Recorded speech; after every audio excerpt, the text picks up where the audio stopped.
Welcome to the Speaking of Math podcast, episode number 23 by Door to Math. This podcast is devoted to all things math education and how parents can be a positive factor in their kids' math learning. Math is the gateway to many professional careers as well as confidence and personal growth. Find more information at www.doortomath2.com. So let's get on with the topic of the day. So I'll just come out right with it. When our son was in the lower grades, there was a lot of girls that were really bright that were his classmates. But at some point, they started struggling with math, and I did not notice that as many boys started struggling with math.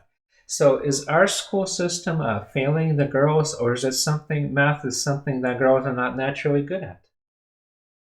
Definitely not the second part. I believe girls and boys are equally have the same math potential. I do believe, though, this is probably going to take some heat. I do believe our culture in general give too many passes for the girls not be able to do math. So our culture gives permission for the girls not to be good at math, and does that permission double back somehow, and the girls think that they don't have to work as hard? Yeah, you would never have people go around and say, "Oh, I'm never good at reading. I could not spell ABC." No one would ever, right frame of mind to go around and say, "Oh, that's okay, you poor thing." But when it comes to math, if you substitute the word of reading to math, "Oh, I can't do math. Oh, I'm not good either." So it's like there's a overwhelming complacency as almost a resigned helplessness to say, it's okay you don't do math. It's okay, math is not your thing. Before 100 years ago, whenever girls were not expected to get an education and boys were, so I assume it carries down through the years through tradition, and that subtle expectation is still not there. That sounds like for girls. And hearing that scares me if I'm a father of a young girl that there's this subtle bias in there. What can I do as a parent for that? Yeah, that's a really good question. I think that's a really good path to start with.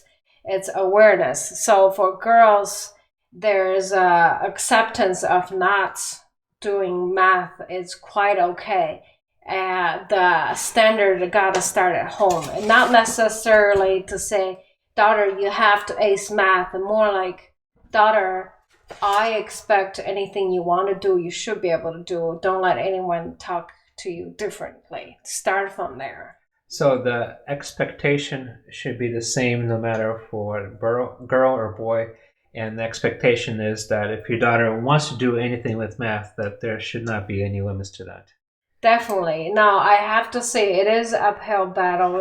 Culture is where it is. So, parents at home, if you have a young girl who's bright, who wants to go to engineering, who has affinity for science, anything related to that nature, even if they don't, it's so important, I believe, when they're young, give them all the doors, keep it all open. Do girls learn math differently than boys?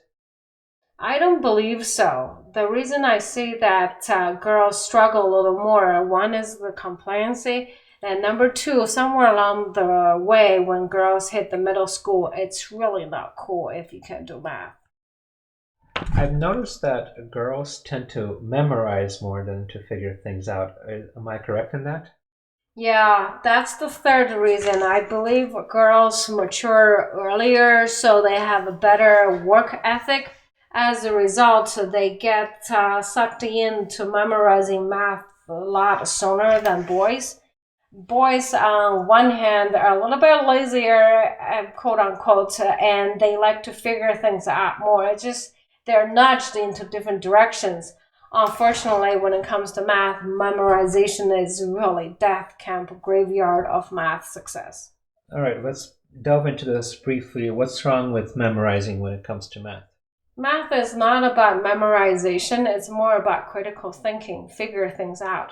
Have something you know to take something to where you don't know and figure something out in between. It's the process. So memorization short circuit the entire process. As math gets heavier and heavier, formula gets heavier and longer, so memorization will hit a dead end no matter what. I'm a father, and my little girl is starting to go through school, and you're telling me that memorizing is not the right thing, and that critical thinking, to develop my daughter's critical thinking skill, is there something that I need to do differently than I do for my son? I wouldn't think differently than you sound per se, but I do think you have to work a little bit extra hard to look for things to nudge your girls into. Can you figure this out? What about this? I mean, you think about it, history, for example, it's have a lot of dates, right? You memorize, it's never going to be a dead end. Math, by nature, you can't memorize your way out. By nature, it's a dead end. So the earlier you can steer your daughter away from memorizing any math facts, the better off you are. All right, so the big pitfall with girls is memorizing, and if I'm a parent, that's what I have to watch out for and steer her towards critical thinking rather than memorizing. Yes, let's figure out why is 3 times 6, for example, equal to 18. How many ways can you show me that? And if 3 times 6 is 18, can you figure out a 6 times 18? Anything you can guide your daughter to ask questions. What about this? What about that? That's a really good place to go.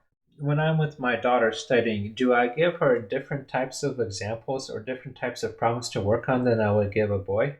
Oh, by golly, no, because just differentiating something that girls, quote unquote, would normally do would take the math actually out of context. I would say not.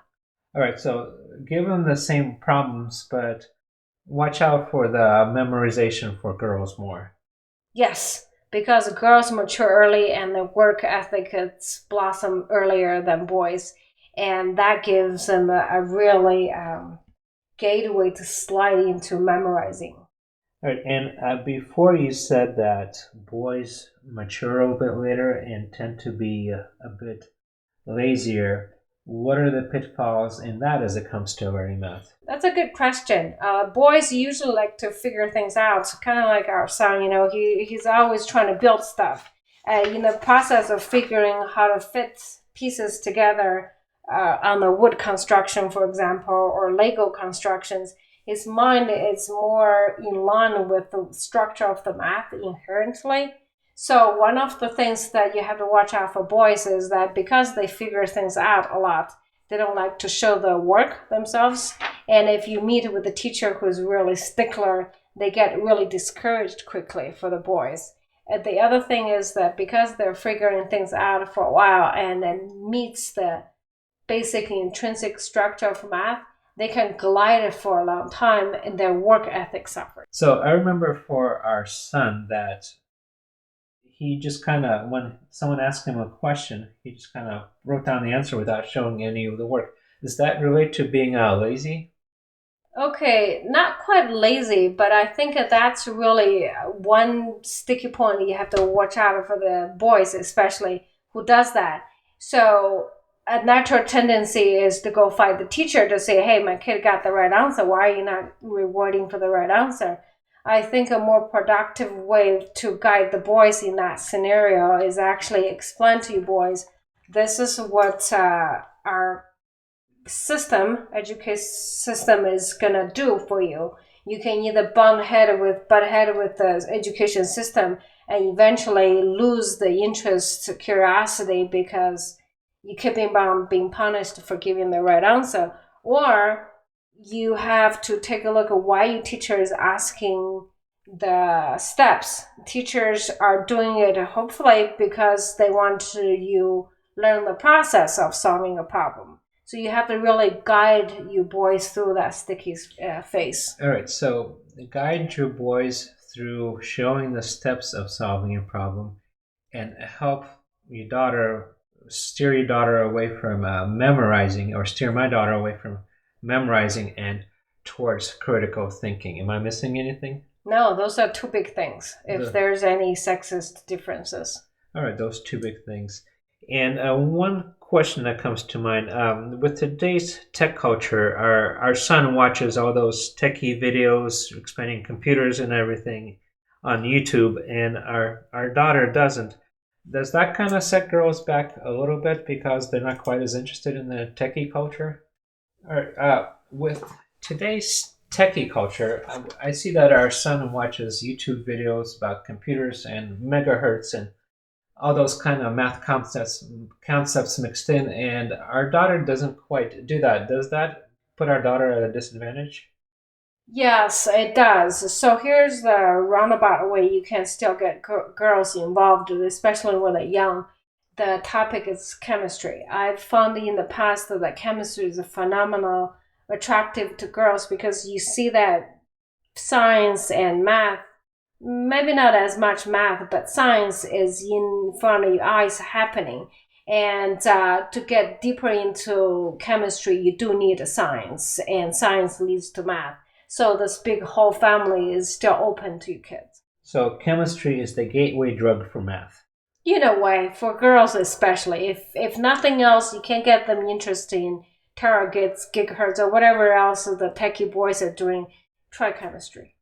Okay, so if I'm a parent, what I hear is my daughter will tend to memorize, steer her away from memorizing and towards critical thinking. And my son would tend to just write out the answers and skip steps and be a little bit lazy. And I can explain to him that you need to do the steps to get the credit for the work. And that's how I can differently help both my son and daughter with math. And for my daughter, again, chemistry might be a good way to move forward with math. There you have it. All right, that wraps it up. And until next time. Happy parenting.